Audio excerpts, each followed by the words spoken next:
वडगाव नगर परिषदेच्या निवडणुकीत आज परिवर्तनाची जोरदार चाहूल लागली। हजारो जनसमुदायाच्या उपस्थितीत विद्याताई पोळ यांनी आपला उमेदवारी अर्ज दाखल करताच परिसरात जयघोषाच्या घोषणा घुमल्या। महिलांचा, युवकांचा आणि ज्येष्ठ कार्यकर्त्यांचा उत्स्फूर्त सहभाग पाहून वडगावमध्ये नव्या राजकीय समीकरणाची चर्चा सुरू झाली आहे।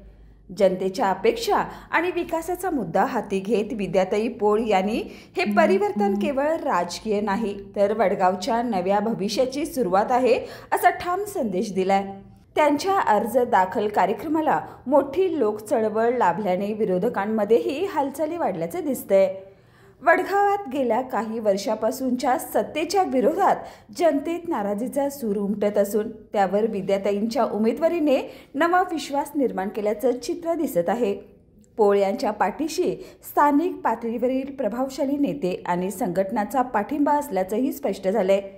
आगामी निवडणुकीत हा उत्साह मतपेटीत परिवर्तन झाला तर वडगावच्या राजकारणात मोठा भूचाल येणार असा अंदाज व्यक्त केला जातोय। वडगावच्या राजकारणात आजचा दिवस परिवर्तनाच्या लाटेचा ठरला असून या लाटेचं रूपांतर विजयाच्या सुनामीत होते का हे पाहणं आता औत्सुक्याचं ठरणार आहे।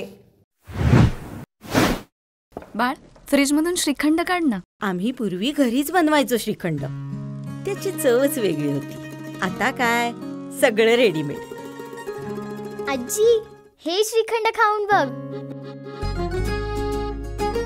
आज तुझ्या आईनं घरीच बनवलं की काय?